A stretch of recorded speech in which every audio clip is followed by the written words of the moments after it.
A frozen clock can still display the right time at least once a day. Time is of the essence in this story, the novel 1984 by George Orwell. My story starts back in 1999.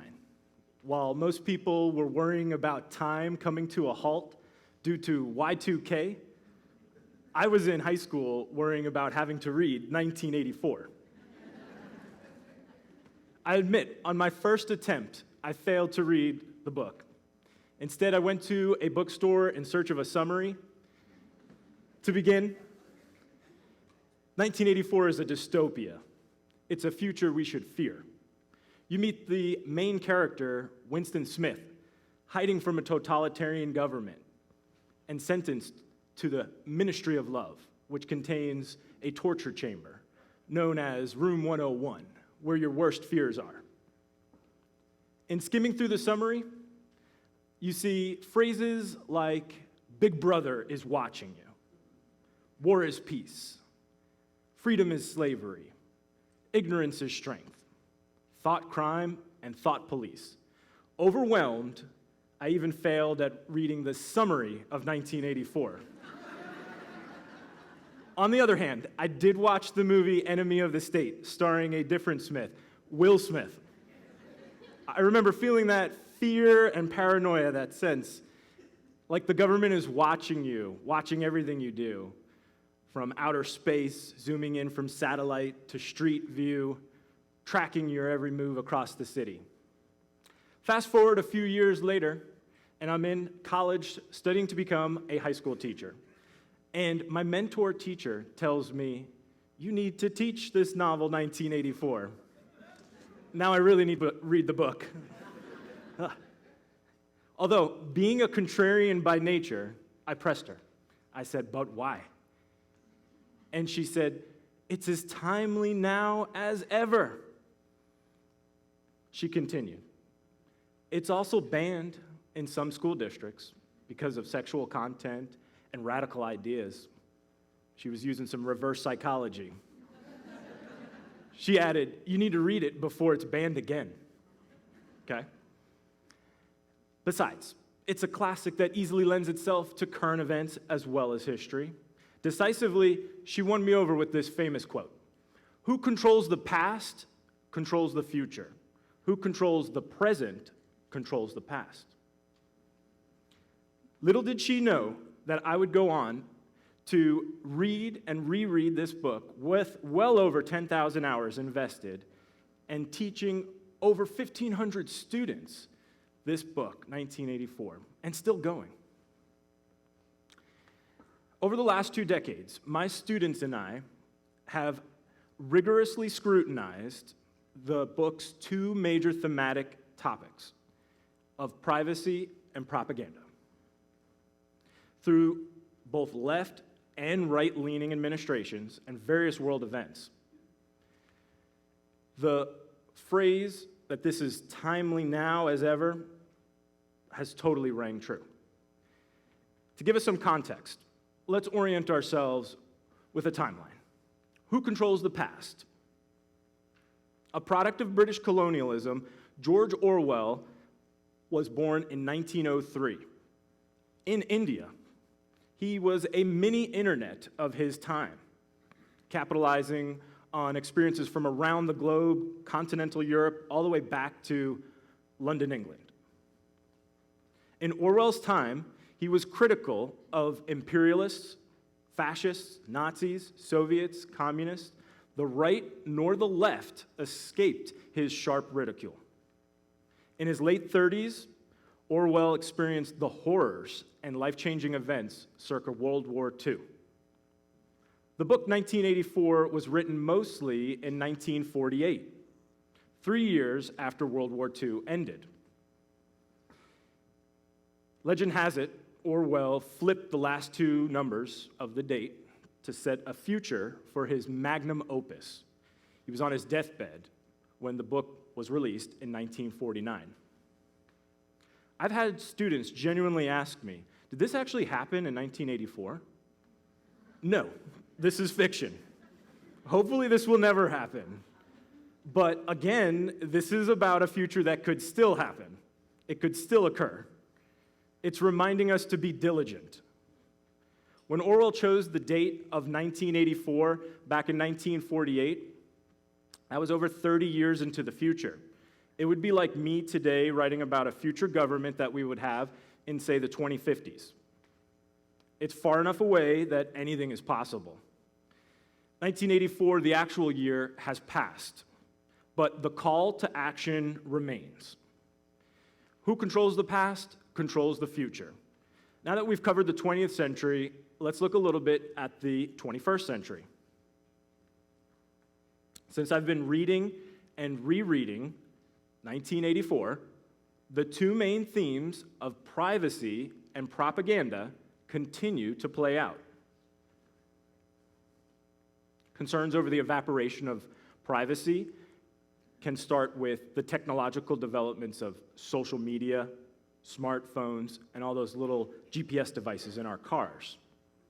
By 2014, Edward Snowden revealed just how global and pervasive government surveillance actually is. And this continues to accelerate with the increasing use of unmanned drones and facial recognition.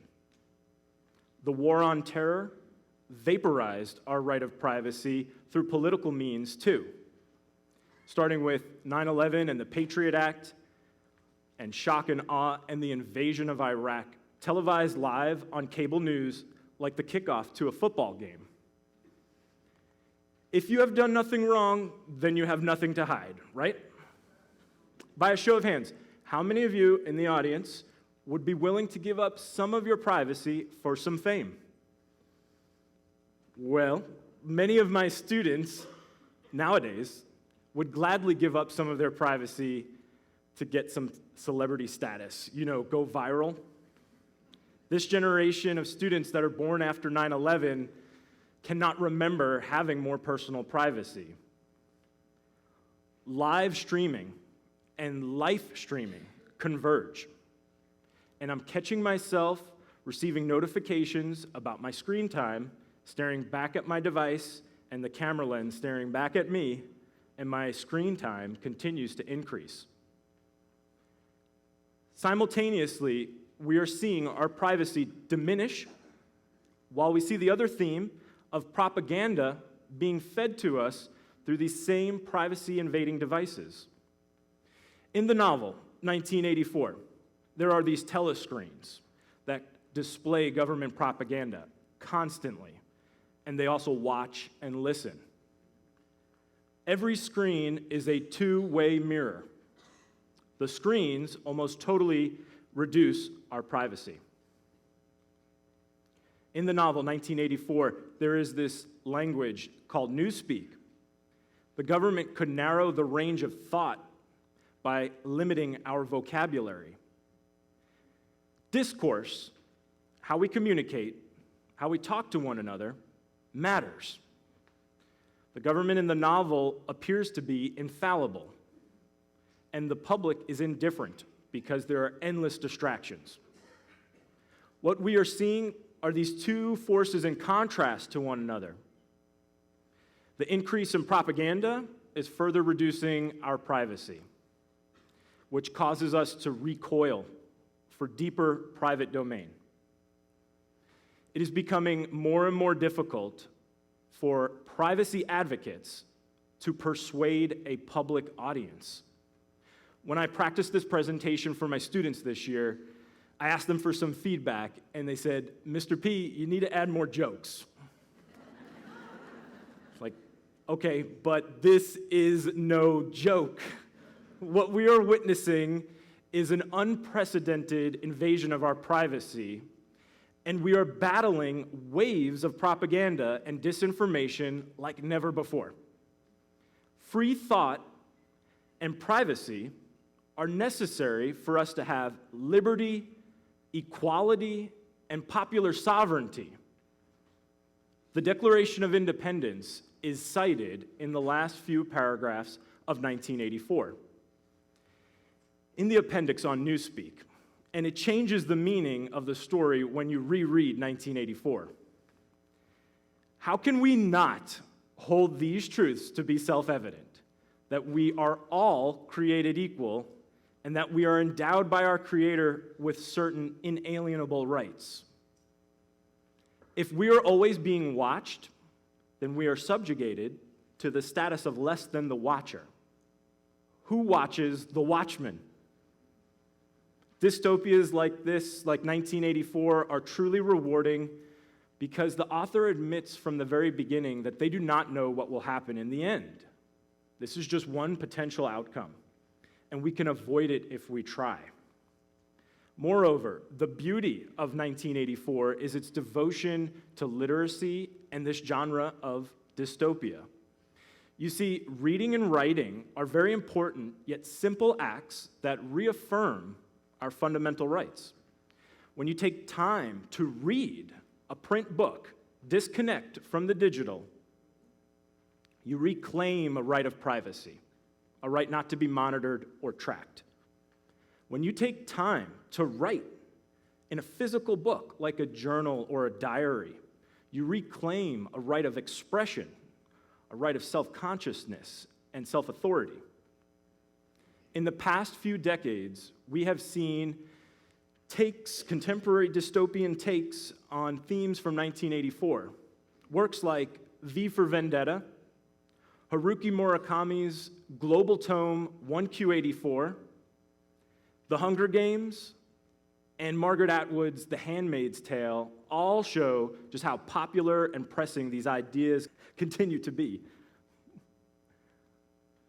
The rule of law is founded upon our literacy skills. The more we read and write, the more we read classic literature like 1984 and write about it critically, the more we all will have to share, especially of our time. We can recapture our time and use the mutability of the past to preserve a liberty for our future. Read 1984. Reread 1984. And in the end, in room 101, my biggest fear is that we reach the year 2050 and time will be no different from today. Like as if the clock stopped and no one cares. Thank you.